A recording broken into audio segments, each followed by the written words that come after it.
Hello students, welcome to our study 0.2তে সবাইকে স্বাগত।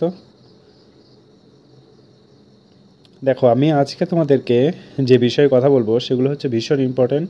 ঠিক আছে, তোমাদের কেপি এক্সাম কবে, ঠিক আছে, সম্পূর্ণ প্যাটার্ন পরিবর্তন, কী পরিবর্তনের কথা বলা হয়েছে। দেখো, নিজের সময় থাকতে নিজের মূল্য বোঝো।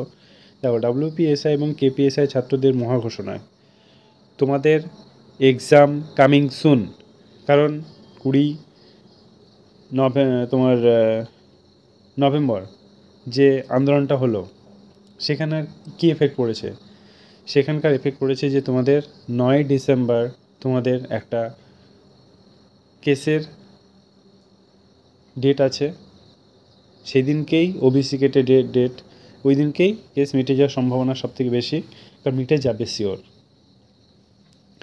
আর এই কেসটা যতক্ষণ না মিটছে, যদি 9 ডিসেম্বর মিটে যায়, 15 ডিসেম্বর তোমাদের একটা খবর শুনানি হয়ে যাবে যে তোমার কেপি এক্সামটা ফার্স্ট হবে। কিন্তু কেপি এক্সাম, তারপর তোমার ডাব্লিউপিএসআই এক্সাম তোমাদের ওই জানুয়ারির সেকেন্ড উইক, ঠিক আছে, কিংবা ফেব্রুয়ারির প্রথম দিকেই কমপ্লিট হয়ে যাবে। কিন্তু কেপিটা জানুয়ারির দিকে তোমাদের কিন্তু শিওর হবেই।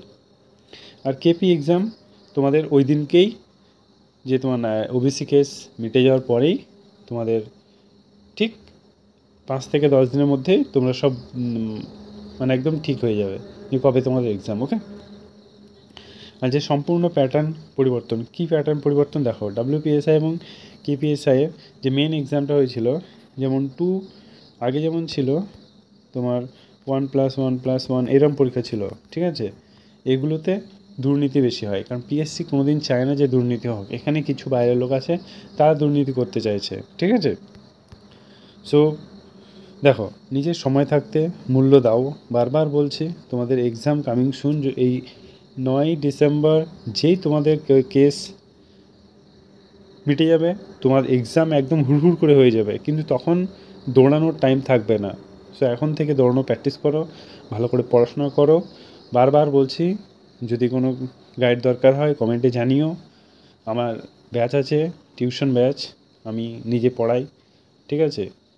সো তোমরা হেজিটেশন করো না, ভালো করে পড়ো। Come down start. বারবার বলছি, নিজের প্রতি লক্ষ্য রাখো। তুমি যদি আজকে না পড়ো, বা তুমি যদি আজকে চাকরি না পাও, তোমাকে কালকে তোমার সমাজ তোমার গায়ে মুতে চলে যাবে। মানে সমাজ হচ্ছে এত খারাপ, নিজের বাপ মাও নিজের কাছ থেকে ছেড়ে চলে যাবে ভাই। বারবার বলছি, কেউ সঙ্গে থাকবে না, নিজের গার্লফ্রেন্ডও তোমাকে ছেড়ে চলে যাবে।